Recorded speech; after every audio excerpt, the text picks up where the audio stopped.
Welcome to Rates and Barrels. It's Tuesday, May 30th. Derek Van Riper, Eno Saris, Chris Welsh, all here with you on a Project Prospect edition. On this episode, we're going to talk about some players that we want to add in long-term leagues and some that we're willing to part with in long-term leagues as well, because we hit that point, the Memorial Day weekend. It's special. Something about it makes everyone's internal clock, the alarm clock goes off, and everyone has to start making moves. Everyone has to choose a direction now, because we're 50 plus games in. A third of the season is enough. A quarter of the season, not enough. A third of the season, just right. So it's time to choose direction.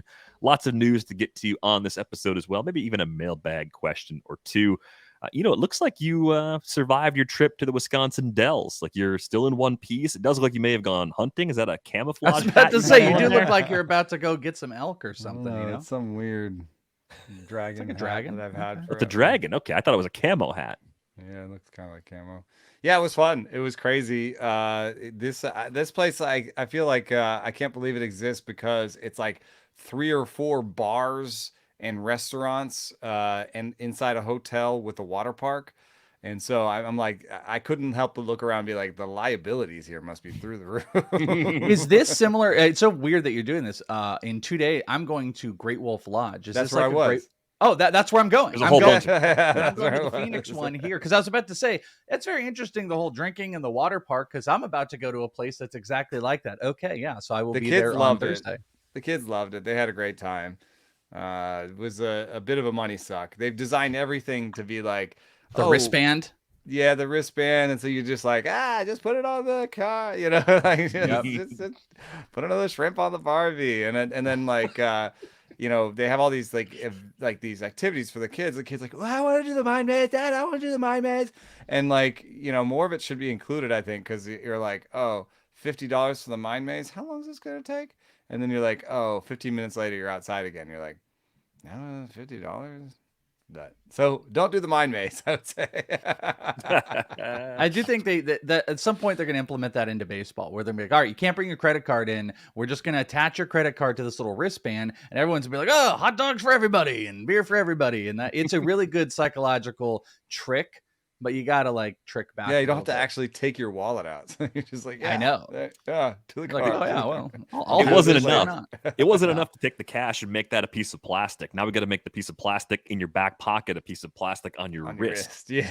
Now we can speed up the process even more and make you feel even further removed from the money that you don't have. And so Rates and Barrels is going to be a lot more broke after this. Eno's broke. I'll be broke in a couple days. So DVR, it's all on you now.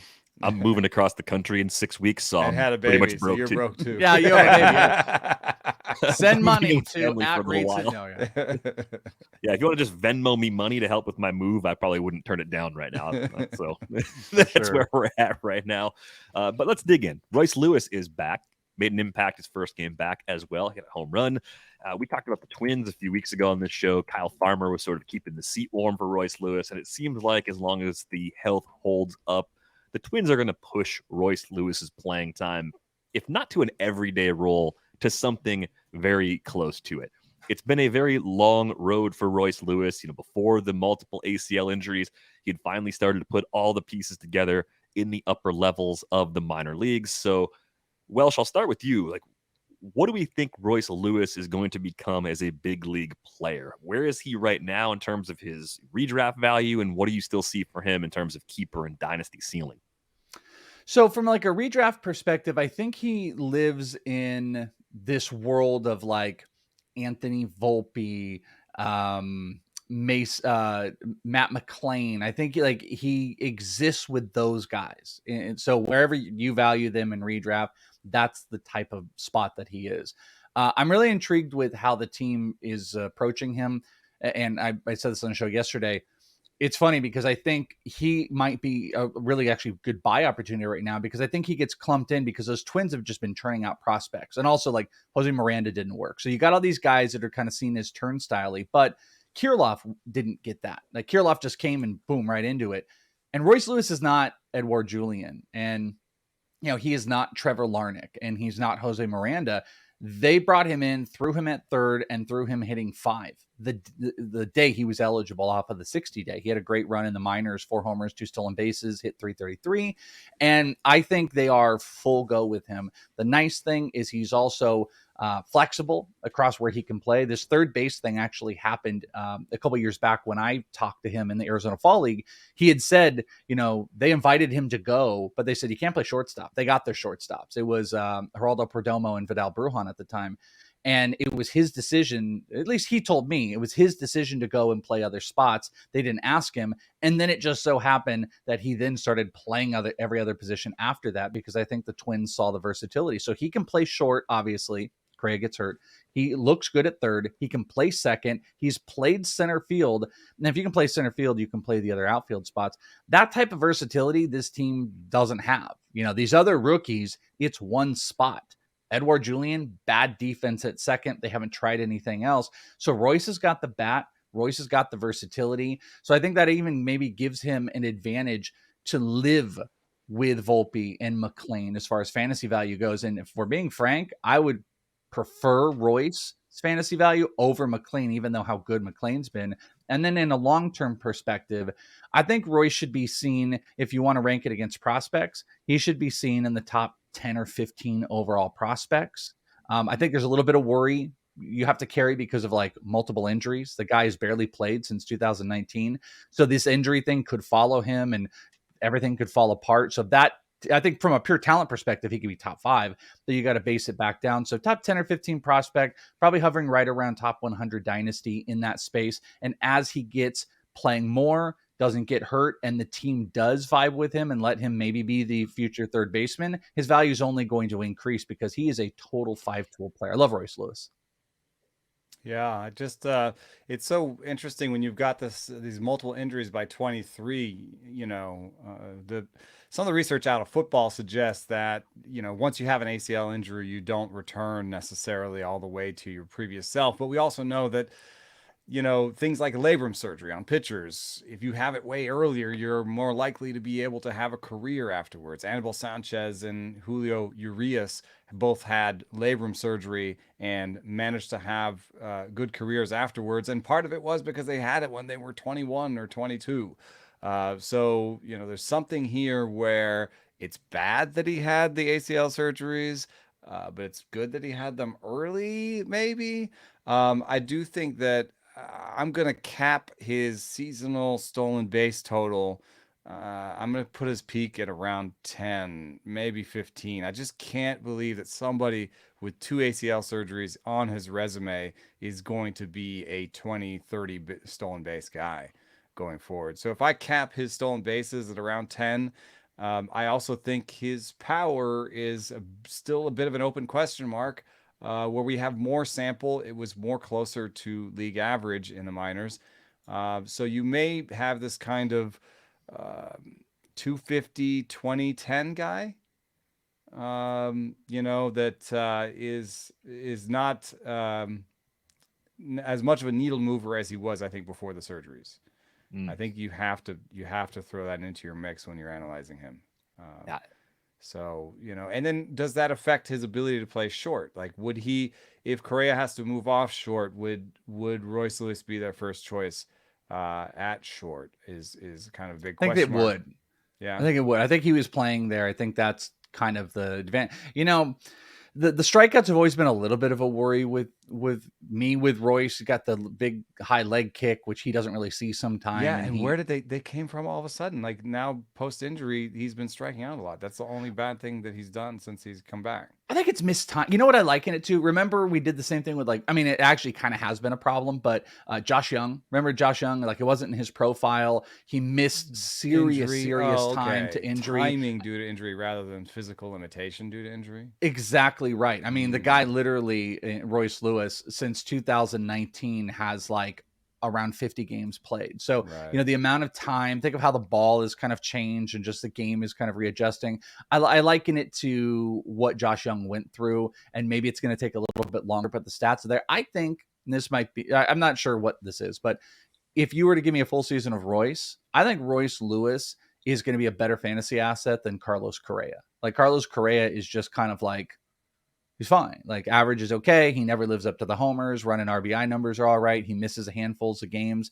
I think Royce's game in general can be more valuable. I think he could score more runs. I think he can steal more bases. If he can stay on the field. If he can stay on the field. But that's also why I'm not here being like, okay, guys, it's Wander Franco, then it's Royce Lewis. It's like, no, it's like he belongs in the conversation of like, does Volpe have warts? Yeah. His batting average stinks. He could belong around Jung, and I think they're linked by a lot by injury history. Yeah. And I think you're right. I looked at the daily. If you look at the daily, we actually got some feedback that we did stuff that was not friendly to the audio only listeners because we were doing some heat maps and stuff. Oh, yeah. But we have YouTube watchers, so I put it up in the chat if you want to share this. This is the daily strikeout, the rolling strikeout chart for Josh Jung, and you can see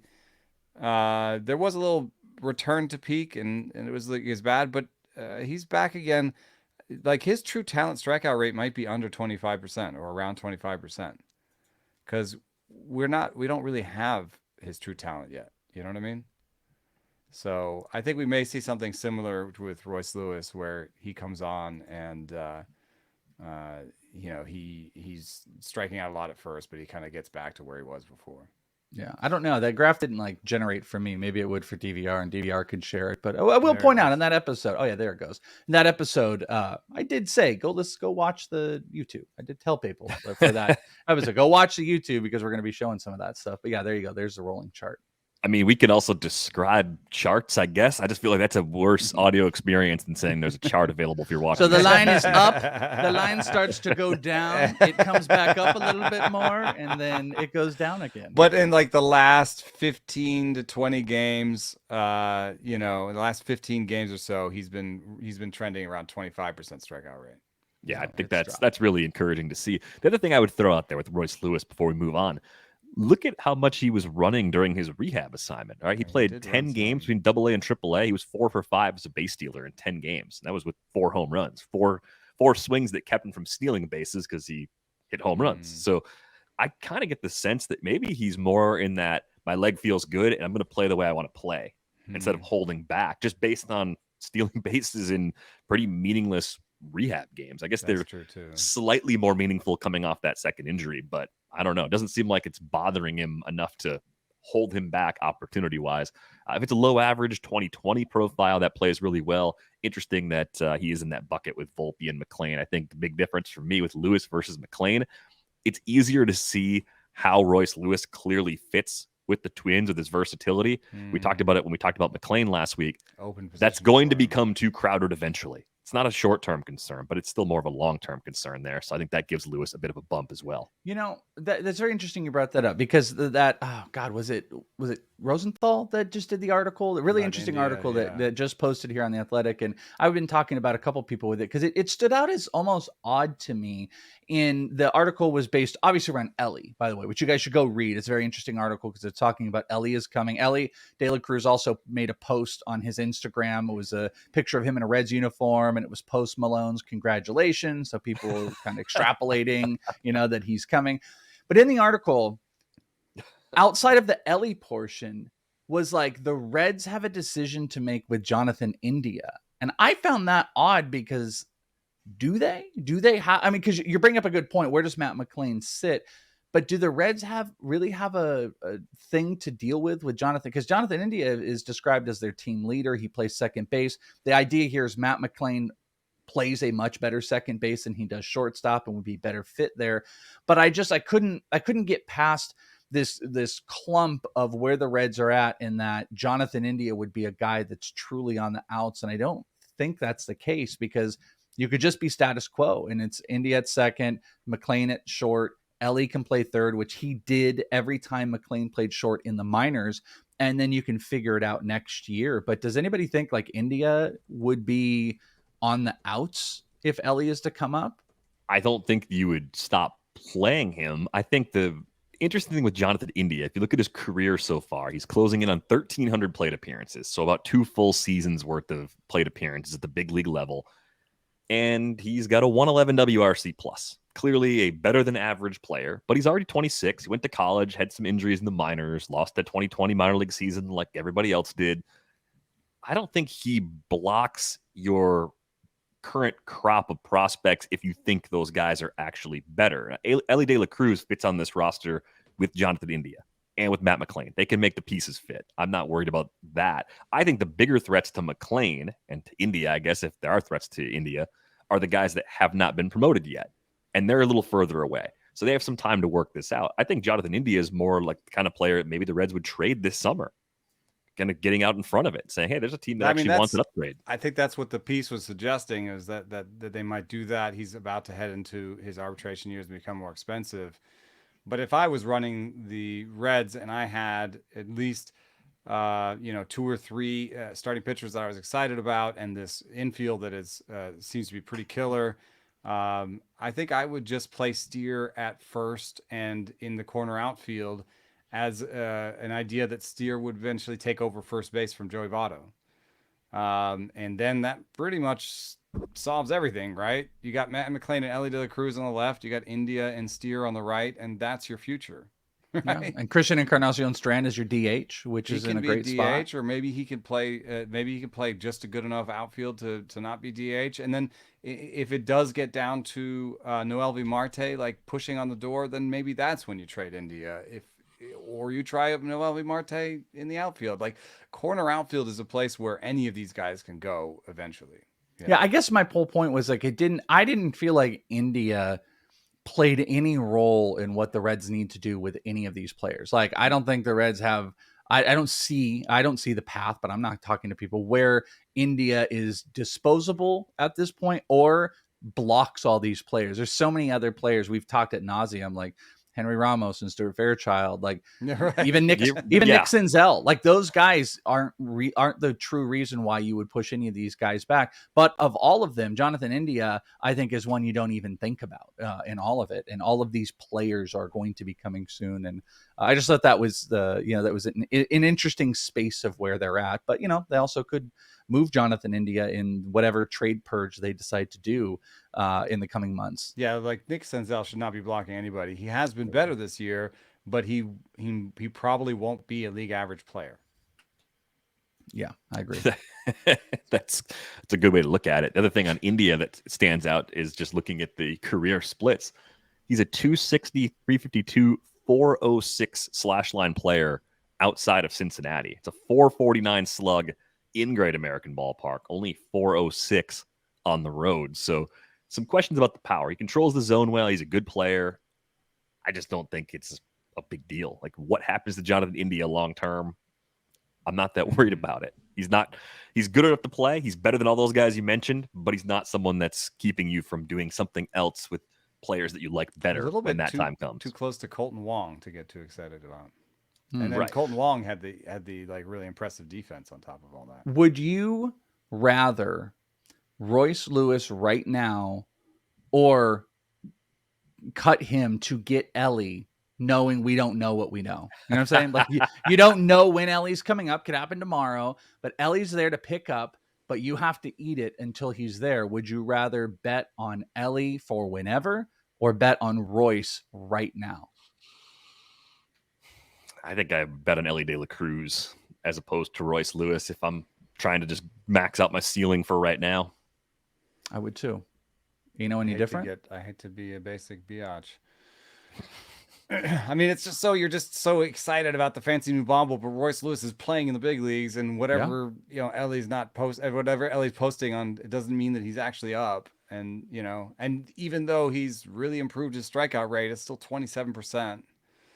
There's a lot of different ways this could go when Elly gets the big leagues. Royce Lewis seems a little bit more projectable, and even my concerns about his strikeout rate, it's like he's gonna probably play every day and maybe steal some bases, and but Elly's too exciting. Elly's very pretty. Elly's a very shiny toy. It's a very, very shiny, pretty toy. It's brutal.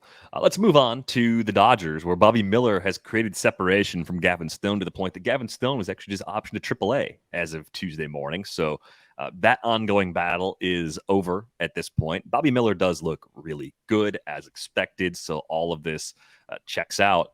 Are you guys at the point with Bobby Miller, based on the injury that he had earlier in the season and what seems like a reduced concern about how his innings could be managed by the Dodgers outside of maybe the All-Star break? Do you think this could be the best of the rookie pitchers that have been called up? Is it safe to kind of put him at the top of that list right now, given some of the injuries we've had with Mason Miller, given the issues we had with Taj Bradley getting sent down? Does this seem more sticky that Bobby Miller, because of the Dodgers' needs, is actually up for good, Eno?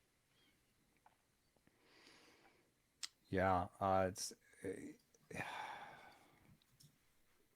really like Bryce Miller, but he just got shellacked. But like, we knew that was going to happen. We knew the Bryce thing was going to happen. Is that real? Like, was that as bad as you think it is? We saw the secondaries, by the way, not to turn it to Bryce, but Bryce was only like 57 or 58% fastball. We saw a ton of curve. We saw sliders. It was ineffective, but it was a disastrous outing. But like, does that one outing really change a ton off of Bryce Miller? I love his fastball. I mean, yeah, it's relevant to the question at hand, right? Because I think Bryce Miller and Bobby Miller and Tanner Bybee and Taj Bradley. That's the super four, right? Those are the best four. Well, Yuri, if he didn't say Yuri, I think is the best of all of them. Logan Allen. I see, like 2 weeks ago or last week, you're out on rookie pitchers. Now there's so many I can't decide. If I had to rank them for the rest of this year, I think I would go. And this, thanks to one reader. One reader was like, "You keep saying you like Logan Allen better than Tanner Bybee. Why?" And then I went and looked at the numbers. And was like, I don't know why I keep saying that. So I have reevaluated my priors. He's also, by the way, our Baseball Savant episode. He would have been a great one for us to talk about because his numbers look great. And he had just he has a wildly bad Savant page. If you go and look, it's all blue. Yeah, no, Logan Allen. Logan Allen has a horrific looking Savant page. Yet his numbers, I like Logan Allen better than consensus. I will put him in this group, and some people might put him outside this group. But for me, the top three, if I'm ranking them, probably goes something like Bybee, Bobby Miller, Bryce Miller, Bradley. You're forgetting Yuri though. Where does Yuri sit in there? Or is he not there for you? Okay, Yuri ahead of Bradley. Because Yuri's number one for me. Yuri's number one for you? Only thing that would maybe keep me from putting Yuri number one is just that I think of a lot of all these guys, maybe the biggest pair of kid gloves as far as how careful the Marlins want to be with him probably are being used on Yuri Perez. They're not. They're also probably not a competitive team, although now they're in second place. I've made my case for the Marlins. I will not make it again. This is hard. Okay, Bybee, Yuri, Bryce, Bobby. Bobby, Bryce. There we go. That's my final answer. DVR, what's yours? Every time you do that list, it's going to be a little different because you're going to talk yourself into something different. Yeah. The weird thing is Bobby's stuff plus numbers are great. He has given up hard contact, which I only mention because it exists. I don't think it's predictive. We've talked about that very much on the Savant thing. But Bobby Miller hasn't been getting whiffs like I'd expect from his high stuff profile. And that continues not getting whiffs at the AAA. And so now I wouldn't say, like his high stuff plus numbers and low whiff rates, and it's 11 innings in. But now it's actually 25 innings in to low whiff rates, because you can actually sort of lump the AAA in if you want to. And so now you're really kind of pushing. It has to be like your best argument for Bobby Miller right now is stuff plus related. I think I'm Bobby Miller. Oh, it's like him versus Bybee for the top. And then Yuri ahead of Taj Bradley. Bradley versus Bryce Miller's in their toss-up for me. And then Logan Allen's next. I think you could include him in the group, but I do think he's last for me of the group. He's last. Yeah, I think that's the toughest. The top for me, Bybee versus Bobby Miller is actually the biggest battle right now. How do you have him, Welsh? This is just for this season. Yeah, I'm still going to go Yuri because I think Yuri's the best of the group. And what are you going to justify by bringing him down? Maybe kids' gloves. Yeah, sure. Maybe they don't want to push it, but I think they're going to push him. I think they brought him up to push him. Um, and the discussion had been like, would he only be up for a couple weeks when the injuries come back, or will he be there rest of season? And I think he's ended that. Like, I don't think there's any justification why you don't have him up. So I'm going to go Yuri. I'm going to go with Bryce. I don't want to give up on Bryce off of one start against the Yankees. So I don't want that to be my decision maker. And then I'm going to go Bobby. And I think that whole group, razor thin margins between all of them. I think that group is very, very close together. And I think, if 2 weeks from now, we didn't look at Bobby Miller as number one, we did, I wouldn't be shocked. I think things can happen with all of these guys. Guardians could do something insanely stupid with their rotation stuff, and Bobby could be gone. Bobby Miller could be sent down. The Dodgers are still kind of like, well, we're going to give him one more start. And like you said, with Yuri Perez, anything could happen. So I think they all have their own kind of inherent risk, and we could talk ourselves in and out of them staying in the rotation. So if I just want to like focus on the pure stuff and the production, I'm going to stick with that group. Yeah, it's interesting to look at how many pitches these guys are throwing on a start-by-start basis right now. Bobby Miller, 95 pitches in his debut against Atlanta, 87 in his start against the Nationals on Monday. So doesn't look like there's any sort of real like tight workload restriction on him. Bybee has been up for a little longer now. 98 last time out, 99 the start before that, 98 pitches the start before that. Had one shorter outing because he got hit where he threw 67 against the Tigers back on May 8th. But he was over 90 pitches in his first two starts before that. They're using him like a regular big league starter. So I think that's one of the things I think can be a little bit of a separator. We want guys who have a chance to win, and we want guys who aren't going to be managed too carefully. I think that's the sweet spot for me. It looks like, and also all those pitchers, except for Yuri, great team context. That's the thing that I'm not giving credit for. Like wins are going to come at such a better degree. I was looking at Hunter Brown over the weekend, and Hunter Brown has been just so phenomenal. But uniquely enough, Hunter Brown he's had 6 starts where he's gone 5 or more. He has wins in 5 of those 6 starts. So 5 of 6 starts going at least 5 innings. Hunter Brown picks up a win on the Astros. It's not a 1-for-1, of course, but then you go and take a look at guys like, I get Bryce Miller might be a little bit even further down, but Bobby Miller and Tanner Bybee playing on really just 2 great team contexts. You're just going to pick up extra wins, and we still play for wins. So that is a little slight advantage, those really good teams with those high-end pitching prospects. Brown. That's interesting. I mean, we're talking about pickups in season, right? Yeah, and like the rookie pick. I mean, I think we're not talking about him because he separated himself. He's just so far and beyond trustworthy and he's good, now like a veteran. Exactly. 100% because he started the year complete. It's almost like we don't talk about Corbin Carroll and Gunnar Henderson as rookies because they started the year. We don't put them in the same respect of Jordan Walker or Anthony Volpe or anything like that because they're a different breed for sure. Yeah, that little extra time from last year does seem to change the conversation around them a little bit. I think Hunter Brown is interesting because we decided we wanted to talk about some longer term trade targets. And a couple of weeks ago, I suggest that if you're playing for the future, trading for pitching is pretty risky. Now, if you're playing for next year and not this year, you will need pitching to win next year. So you do have to identify pitchers you like and either have them already, pick them up, or go trade for them. And Welsh, Hunter Brown was one of the players that popped for you as someone that if you were playing for the not so distant future, he'd be someone you'd be seeking out right now. The biggest surprise for me continues to be the improvements with his control. He's only walked 3 batters in his last 4 starts combined, and he's racked up 30 strikeouts during that span. Yeah. And I agree with you overall, like, long-term stuff. It's difficult to invest in pitching. And I think like the overall dynasty perspective of so many has always been like trade off all your pitching, develop all your hitting, and then try to buy pitching back. I've kind of openly said, and I think DVR, you've kind of agreed with me because we've seen the context in some leagues we've played in together. In theory, that's fun and nice. It does not work that every league, and I play in so many different type of keeper leagues, 16 team, 12 team, Otno, 24 team points. Guess what's the most difficult thing?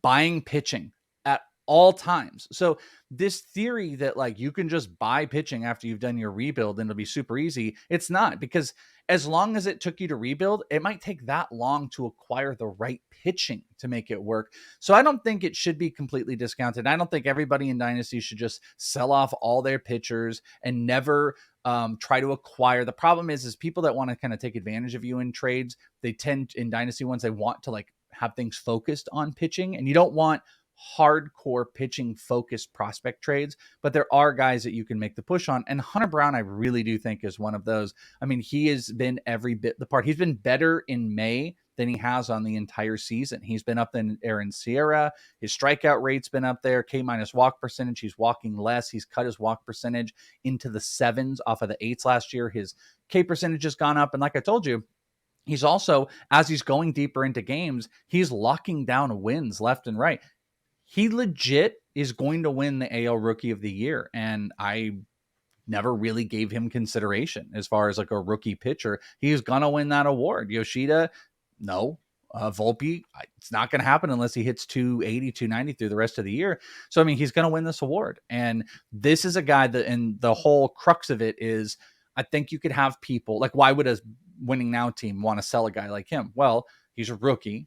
They might feel he's playing over his head, and innings caps for smart dynasty players are something everyone's always thinking about. So if you are in more of a rebuild and you happen to have some veteran pitchers that maybe don't fit the scheme over the next 2 years, that, you know, you could look and try to condense. And Hunter Brown is, I think, as good as he's been, I think he's acquirable in that people can really worry about what's going to happen on the back half of the season with cap limits. And that's why he's someone I would target, because, and I also don't think he's moved into the tier of value where he belongs. You know, like you talk about blocks of like maybe like top 10 pitchers and then 20 and 30 and 40. I think he probably sits somewhere in those like 40s for people, but he's got the upside to be a top 25 within the next 12 months, if not higher. So I would put him as like a trade target, and I bet it wouldn't hurt too much in trades if you could get him, if you were trading for the future.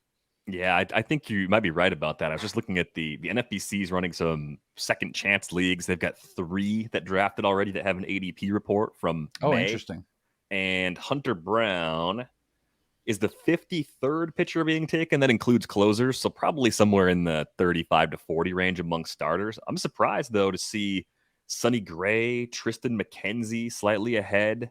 Yeah, McKenzie. Yeah, that's cap limit right there. That scream. Am I wrong? You know, that screams cap inning issues with Hunter Brown for McKenzie to be above him. I think that's built in, because if you look at last season, it was 126 and a third innings for Hunter Brown. He's at 57 and 2/3 right now. It's an Astros team that intends to be in the playoffs. They want Hunter Brown in that. They need Hunter Brown in that rotation come playoff time. So there will probably be some kind of handle with care in September at the very least, just to make sure that he's got enough left in the tank to help them when they need it the most. But the best case for Hunter Brown, in addition to the skills getting better, I think, is that next year's projected workload is going to be basically the same as anybody else in the pool. You're not going to give up that many potential innings compared to everybody else, and you might be getting ace caliber ratios and a great strikeout rate to go with it. Yeah, I wonder. Go ahead, Eno. No, you keep going. Only thing I was going to say is like, I wonder when you're talking about like trades and you're kind of like processing it, you know, if you're, because I've seen this is kind of like happened with me and the trade offers have come in, is like, maybe if you were kind of rebuilding and you had a guy like Sandy Alcantara, you don't want to sell at the lows, but you know, you could probably sell a guy like Sandy to a team that wants the bounce back, and maybe you could get, and I think sometimes it's silly trading guys like that in a dynasty, even when you're rebuilding, because he can help you in 2 years. But it's like, maybe you could get Hunter Brown plus in a Sandy trade. You know, you could get young guys. Maybe you could get like a solid prospect that's going to come up in the next, year or so. A CES, maybe you get CES and Hunter Brown in a rebuild, and maybe like a pick when you trade off a Sandy Alcantara. And it's like, what really, you know, maybe even next year will look like the massive difference. Maybe it's going to be laughable at that point, but you know, those are the type of things you could explore with a guy like Hunter Brown. Another thing that I like to do when looking for pitching is something pretty simple, which is sort by stuff plus with ERA on the field. look at the different pitch types and be like, you know, what I want is someone with a good fastball, and I think that they could add something to it. So a real easy one. I don't think that it's necessarily a buy low in capital letters, but Hunter Green, you know, people could be looking at him and saying, well, there are definite flaws here. He's a 2-pitch guy with not great command in a bad park. It's a 4.2 ERA right now, and that might just be who he is. And I think there's another level to it. So you could buy somebody like Hunter Green, you know, using a veteran, and then you could do something more simple, even where you just sort by fastball stuff plus. And now you're looking at pitchers like Michael Kopech is on this list. You know, Mackenzie Gore. You know, maybe people think he's topped out wherever Love he the is. Gore call. That would be another one of those guys. I'd love to acquire Grayson like Gore and Hunter Brown. Rodriguez, not a bad time to buy. I mean, the word on the street is that Grayson Rodriguez is tipping, and that teams have found it through Hawkeye, and that they found something that he's tipping through Hawkeye. I'm sure that's what he's going to go to the minor leagues and work on, other than also finding something other than the cutter that works for him. So, you know, Grayson Rodriguez is a guy I'd buy. Clark Schmidt still shows on this list. He's got a 5.6 ERA, but if you look at his start-by-start performance, he's had good starts, and he has a wide arsenal. There could be a Clark Schmidt where he just finds the right pitch mix and finds his way out of it. JP France has been up and down. He has no prospect sheen to him at all. No prospect rankers put JP France anywhere in their top. I'm going to be wrong. Somebody has him in their top 100, but I don't remember seeing him in any top 100s. He's got a 111 fastball stuff plus. He's had some up and down starts. Maybe somebody thinks they're selling high on him.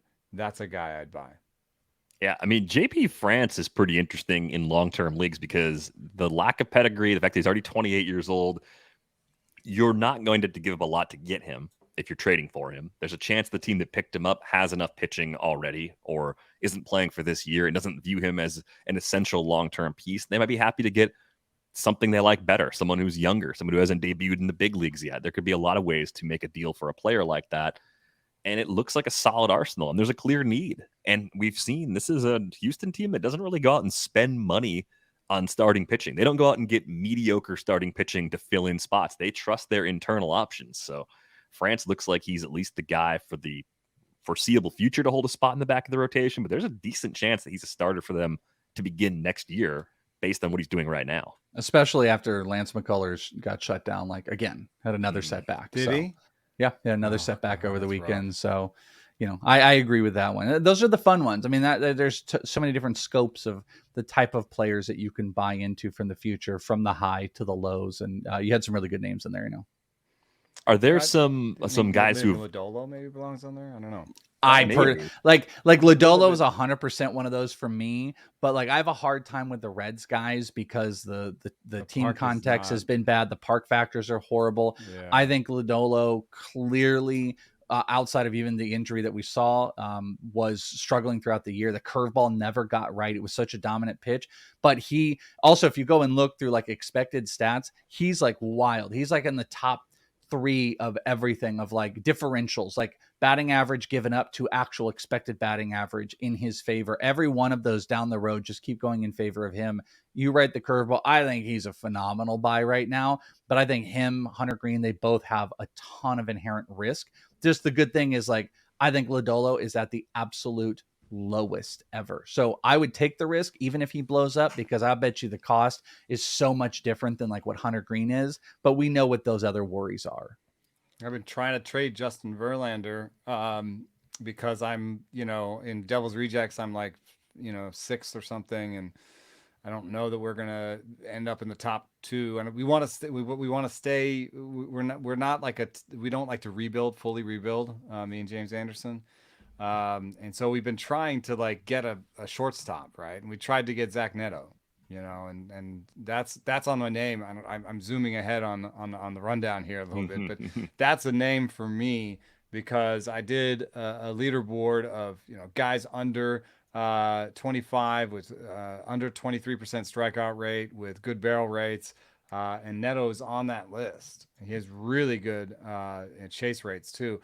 So we were trying to get Neto, and we can't do it. Like even Verlander for Neto and Manaea got shut down. And I think in this league, I can't trade pitching for quality young bats. And so I wonder if the I think what you guys are sort of convincing me maybe is, what if I could trade Verlander for a young arm and throw in a prospect bat I like?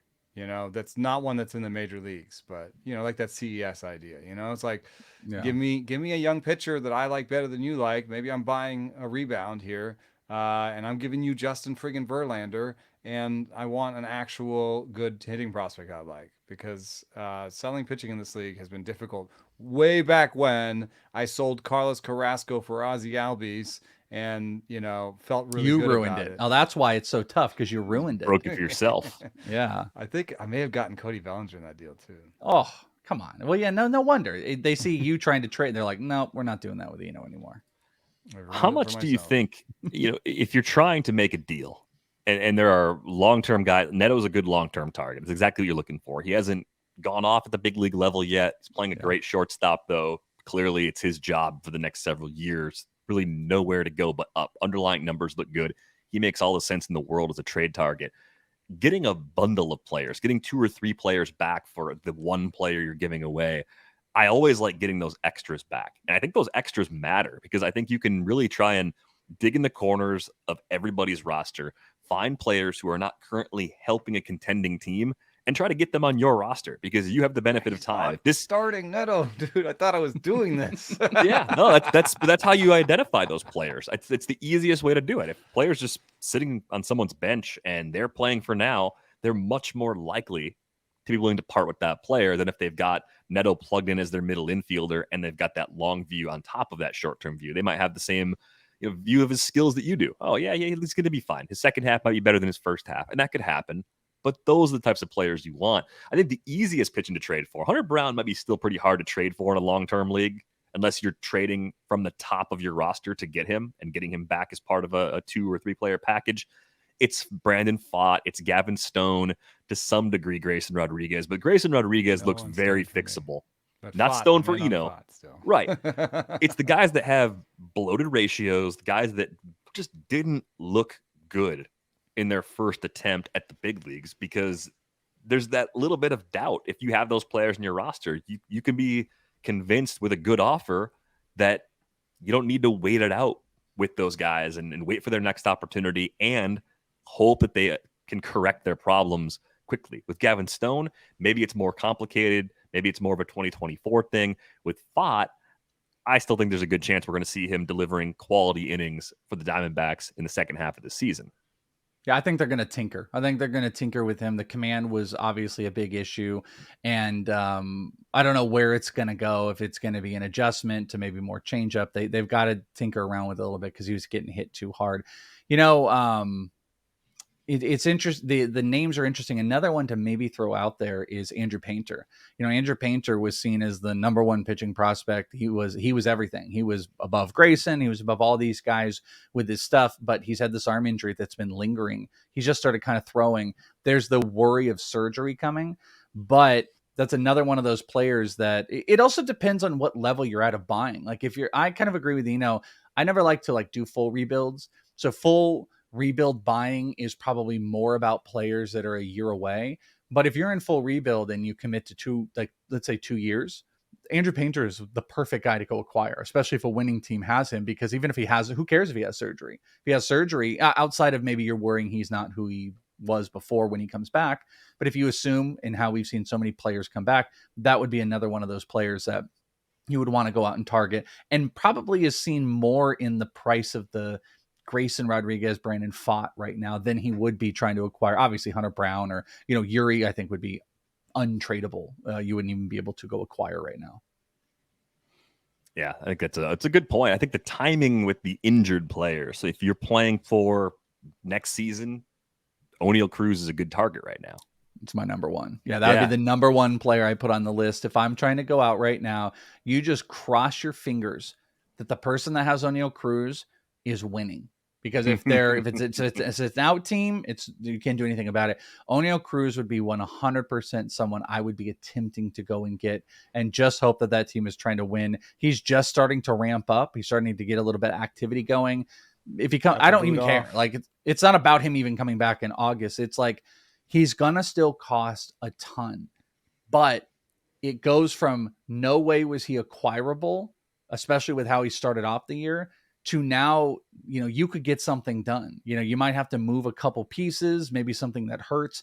But Oneil Cruz, I think, is he's an out of sight, out of mind type of guy that I would be looking to acquire right now.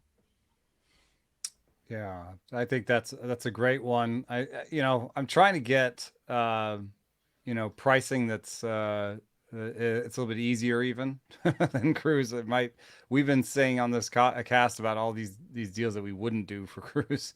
So that might be pretty expensive. So I did do this list of under 25-year-olds with a strikeout rate under 23 sorted by barrel rate. And then what I wanted to do was look at guys that had a worse than a 110 WRC plus.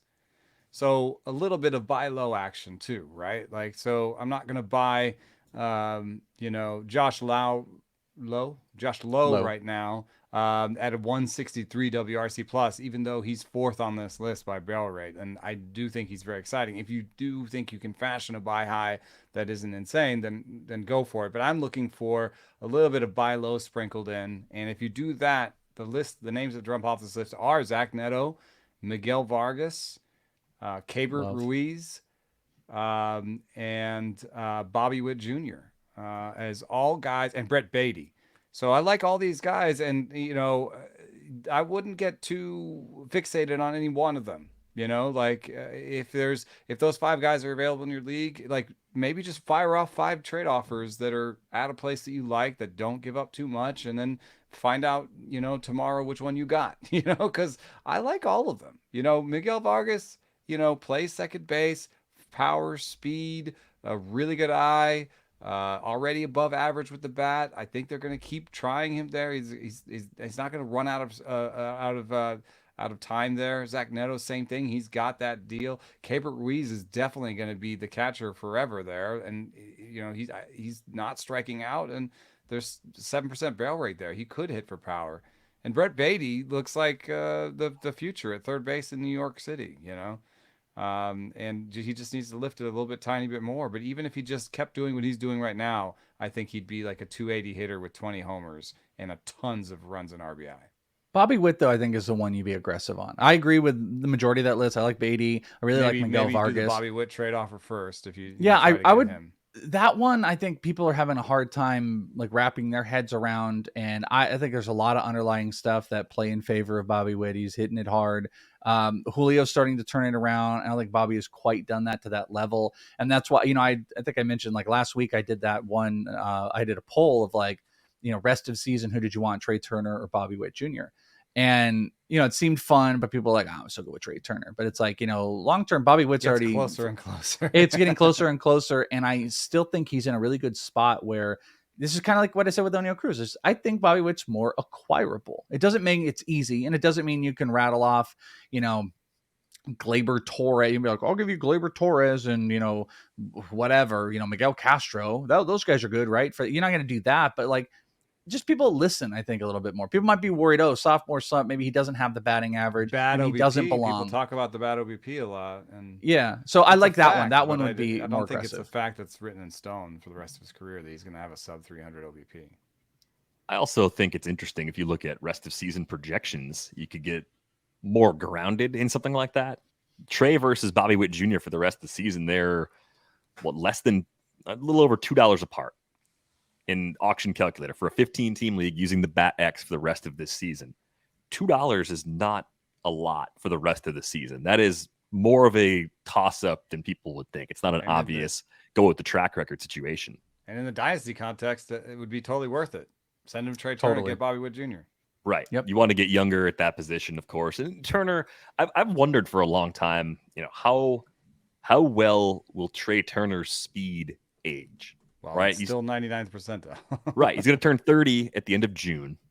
So how many more years of peak speed Trey Turner do we have? And then how much of what has happened in the first 2 months of his time with the Phillies is being attributed to being in a new environment, having that massive contract, being maybe a little more aggressive and doing some of the things we've seen guys do when they get that big deal? How much of that is still correctable? We saw him chasing pitches outside the zone more than ever last year. This is part of a longer term trend for him. So maybe there was more to it last season than we gave it credit for. I'm a little surprised too that, for the aggressiveness, that the power hasn't been on last year's level. It's not way off in terms of homers, but it's down quite a bit in terms of slug. Trey Turner slugged 466 last year. He's only slugging 383 so far here through 52 games in 2023. So he's really interesting in a long-term league. If you're not winning right now, and there are teams out there interested in Trey Turner, and there should be teams interested in Trey Turner, how much are you getting, even if you are selling at a relative low point compared to his, last 5 years? Agreed. So Oneil Cruz, a player that we're going after. Drew Gilbert, also on your list, Welsh, a prospect moving up the ranks that you want to go get if you're playing for the future. Yeah, I just wanted to put a different collection of guys that meet different requirements. I got a pitcher in there. I've got an injured hitter. And these guys that are, AA hitters and up would probably be a focus. Drew Gilbert just stands out to me as a player that hasn't, again, I don't think he's moved into the real tier of where his value belongs. I think this guy's a top 25 overall prospect, might be seen as 50 out. He just got up to AA. He was hitting 360 in high A, 6 homers, 4 stolen bases in 21 games.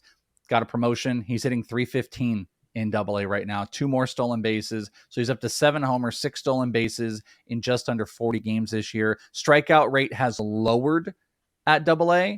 Walk rate has risen. A little bit smaller guy, 5'9", but there's muscle. He absolutely explodes on the baseball. The level of how big the offensive output is going to be is maybe a little bit in question. There actually might even be some Bregman in his game, but he's obviously an outfielder. But 2020 is on the table. I hate to I like arbitrary numbers, kind of like you DVR. So I'll just be 15, 15, 20, 20. I like to throw out arbitrary numbers like that. But Drew Gilbert is the type of guy that I think can put up those type of numbers. And it's also going to come with a really good batting average. And once you hit AA, kind of on the clock, anything is possible. But Drew Gilbert's different because this was a college bat. There's a guy we're going to talk about, Junior Caminero, who is arguably a top 10 prospect in baseball right now with the Rays. And he just got up to AA. But his world to me is different than Drew Gilbert's world. Caminero has been coming, what was it, 2 years ago in the Dominican Summer League? Drew Gilbert 2 years ago was playing college baseball. The Astros could bring up Drew Gilbert anytime. They could bring him. I think Drew Gilbert is an option for September, and then he can break camp next year as one of their big outfielders. All the issues they've had with Brantley, Corey Julks, and those aren't the options. Drew Gilbert is a guy I think that could break this roster at the beginning of spring training next year. Caminero, I don't, but I do think he'll be up next year. Not to say that makes Gilbert worth more, but Gilbert, I think, just has not caught up to the prospect excitement. And I think he's going to be a great player. I don't know if he'll be a superstar, but I love the way he hits the ball. And this is very Matt Mervis-y, where you move up levels, you improve your strikeout rate, and you walk even more while still hitting over 300. I'm very much a Drew Gilbert fan, and I would try to be getting him in trades.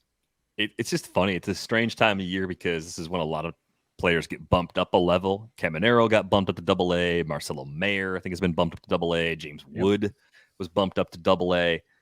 And that level jump tends to make players more expensive via trade. If you're trying to move for the future, the guys that already got bumped to AA, especially if they're having early success, they're harder to trade for right now. Because AA tells us next year is possible, and that this year, this happened before June, to point out, by the way. These are some serious prospects before June that moved to AA. That means anything could happen when AA hits. Guys get called up from AA. They don't get called up from high A. So I think that's what goes with the cost. But the key is also seeing guys continue to succeed at AA, because the jump from high A to AA is such a huge step that what happens, and this is an inverse of what you just said, by the way. I would look for guys that we love the tools, we love the pedigree, we love the production, that go from high A to double A and then start to struggle and people go, oh crap, I can't do this. It's all over. It's not all over. The jump is so intense. That's a time where I would look to buy if guys have as long as like the strikeout rate didn't go from 19% to 45% or something, if like the same basic tools are still in play, but they're just kind of struggling. I find that to be an incredible time to buy because of what this jump is, but it also tells us a story when guys continue or further dominate at those levels. It just shows their maturation and how maybe far along their skills are and their tools. And that's kind of what I feel about Drew Gilbert. Like, I think he could be at AAA, coming off of the futures game. I think those are all very good points to consider. And I think it's easy for me to look at a prospect list and see who hasn't reached AA yet, but who's still very highly ranked in the eyes of the prospect analysts out there. And that to me describes Drew Jones right now. And we know part of the reason he's where he's at, he's been slowed by injuries, right? He's at regular A, not low A anymore. It's just single A, which is ridiculous. He's actually here right now in Phoenix. He is technically in Visalia, but he's injured and he's been rehabbing and playing in extended spring training games. Just letting people know he has been playing, which is good, for the last week. And he told somebody that he looks to be going back to Visalia very shortly, but rookie ball starts up next Tuesday, I believe it is. So there's a possibility that they hold him back and they play in a couple of those. But he not only is he A-ball, he's here rehabbing and playing in games. And I think they're holding him back a tiny bit more because the struggles have been pretty apparent. He even tweeted about it like a couple months back about his early struggles. And I think I love the long-term future. We're not saying that Drew Jones's long-term future is radically different because of the struggles so far, but I'm in a league where I'm playing for this season. There are several teams pushing all their chips in. I am happy to trade Drew Jones right now to get help immediately because Drew Jones is so far away from helping me. And the other part of this, the other stops he can make on the prospect ladder, trade value wise, are not that much higher than they are right now. I can already get a lot back for him in a trade today. So waiting for him to play better, waiting for him to maybe move up a level and play well at high A or something later this summer, it's not going to change the way the league feels about him. So, why not move him now? Why not go ahead and push him in and say, but for what?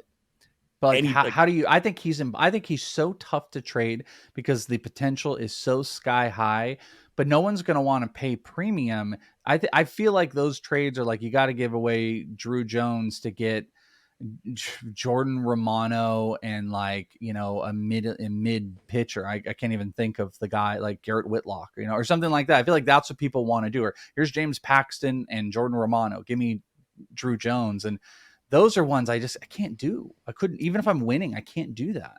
Yeah, those I wouldn't do, but I'd still be looking for, and this league I'm talking about, it also helps. The league context matters. If you're in a keep 3 or a keep 5 or something with salaries, the high salaried star level players that aren't necessarily great keepers because you might throw them back and they might be available in the draft or the auction again next year.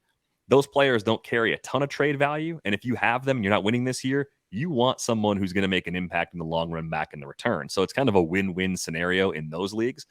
I would agree with you, though. If you're in a full, like, straight-up dynasty league and the Romano plus something else offers what you're getting, I don't think that's enough to get me to move Drew Jones right now. But I think the younger prospects, especially, Jackson Merrill's on that same team for me. Like Jackson Merrill long-term, I have no hesitation in packaging him as part of a deal right now to make my team better for this season. And on the inverse, and this goes to Eno real quick, is that there are, when we were doing this exercise of just kind of looking, I was going through my list and I could like just kind of tell you, I probably move anybody. I'm actually, as a prospect person, I'm more willing to move prospects just in general because I feel comfortable with how I can like replenish my system. And I obviously have like a very targeted need. So at the end of the day, I could target names for you, but I probably would move anybody, except I said to you guys beforehand, there's 2 guys I don't think there's any scenario where I trade, and it's Jackson Holiday and Elly Cruz. Those are the guys near the top. I could not move them under any scenario. And, you are being bombarded left and right on Elly Cruz. And that's just one that, you're just not moving Elly probably under most scenarios, at least what you've seen. Yeah, I'm in 6th, right? And it's for George Springer. And I'm like, in auto new. And I'm like, No, I don't think so. The other name on that list, though, was that people are interested in is Pete Crow Armstrong, who, I also like, as a guy who makes good contact and looks like he has power and speed as a 5-tool guy. Like he's in Double-A and he's doing pretty well. And I think something to remember also is you look at that and you say, well, 111 WRC plus for Pete Crow Armstrong is not that impressive. He's only 11% better than the league in Double-A. Well, then you have to look at his age, 21, and the average age in Double-A is 24.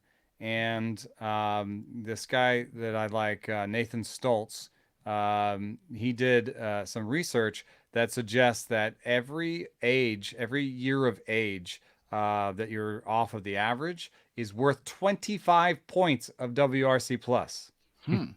So he's 21 in Double-A and the average is 24.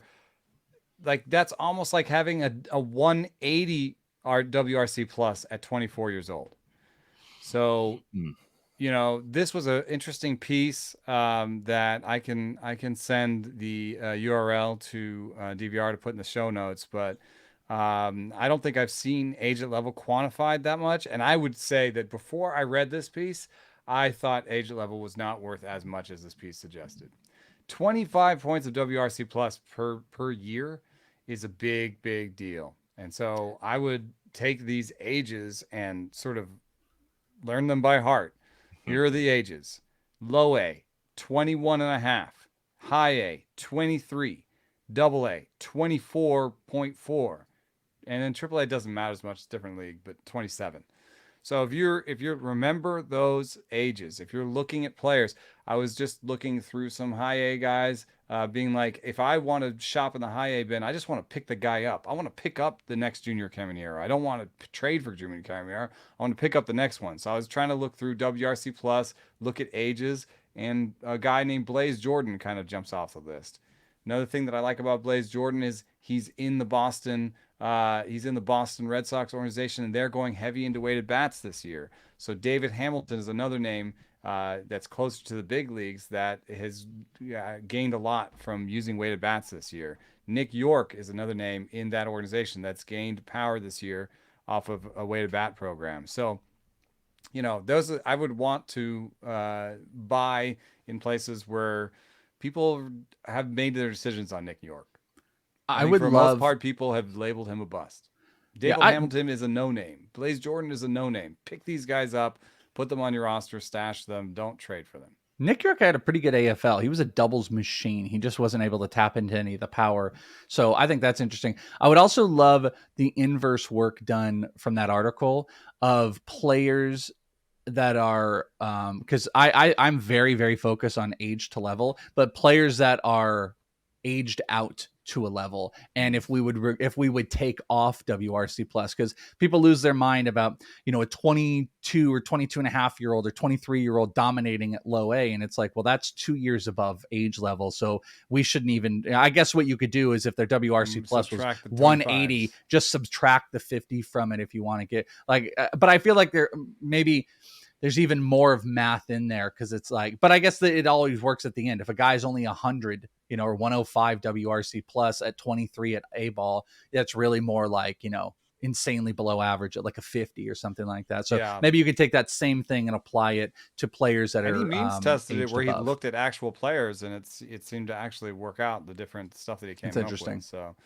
like a young guy that looks like he's just keeping his head above water somewhere, you got to keep your eye on that. So, and that doesn't always show up. You got to do search where you keep the age real low and you find the 17-year-old at Double-A who has a 105 WRC plus, and you're like, wait, this is actually pretty sweet, Yeah. He also had a little weird thing in there that that a year of experience is worth something like 1/3 a year of age. So a player drafted after his junior year of college is functionally only around 2 years older than a high school draftee born 3 years earlier. Does that make sense?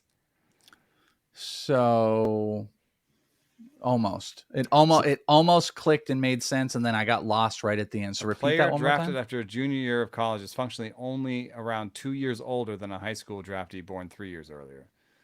Okay, so it's not one for one. Like every year in college is not actually equal to a year of development. You actually don't gain a full year of development each year in college. And there might only be a year of development difference between a high school bat and a junior college bat. Yeah, is also where I took out of that instead of 3 years of development. That's interesting. Which I also, by the way, I kind of literally just laid out with Drew Gilbert versus Caminero, which that might go against what I was saying a little bit, but that they're about on the same path though. I think that actually also might tell the story of Drew Gilbert and Caminero being at the same level. Developmentally, Drew Gilbert might be just a year ahead, and he would be a guy that would come up before a guy like Junior Caminero. So that's interesting. It's all fun. If you were going to buy into the age to level adjustments to WRC plus, I was looking at the AA leaderboard. Orelvis Martinez, who's having a very strange season, actually makes a lot of sense as someone to target in a keeper or dynasty league right now. Right around league average, but doing it with a 175, 281, 489 line. 23% K rate. Well, not a scary K rate. Draws walks. Still might have a brighter future than the numbers would suggest if you're buying into that age to level, value that's possibly there. So yeah, and if you do keep the age under 21 for AA, so that you've got guys who are 3 years under league average in AA. One of my favorite names jumps to the top of this, Colt Keith. Yeah. And he doesn't jump to the top of the list necessarily. It's a little bit like Nick York and Noel V. Marte, where you say, oh, they're doing okay. Well, they're 21 at AA instead of 24. And so those are all names that become more interesting to me once I put the age focus. Like Jason Dominguez, a 115 115 WRC plus in AA. He's 20 years old. I'm pretty excited. Made a move to get him a few weeks ago before Ian Kahn and Steve Gardner broke one of the keeper leagues I'm in and shattered the trade market. If you start running away with the keeper league, the other buyers, they won't give you that much because they don't think they're going to catch the team in first. So you get screwed as a team that's not playing for right now. So you have to be very mindful of that too. That's why waiting till Memorial Day is not always a good idea. Sometimes you got to make that decision sooner before that market gets completely broken. On that note, we are going to go. If you got questions for a future episode, ratesandbarrels@gmail.com is the best way to send those in. On Twitter, Welsh is it the Welsh? Eno is at Eno Saris. I am at Derek Van Riper. Be sure to hit the like button on this video if you're watching us on YouTube. Subscribe to the YouTube channel if you want to see the pictures we're talking about. We used 1 on this episode, so you missed out on 1 rolling graph if you listen to the audio only version of this podcast. That's going to do it for this episode of Rates and Barrels. We're back with you on Wednesday.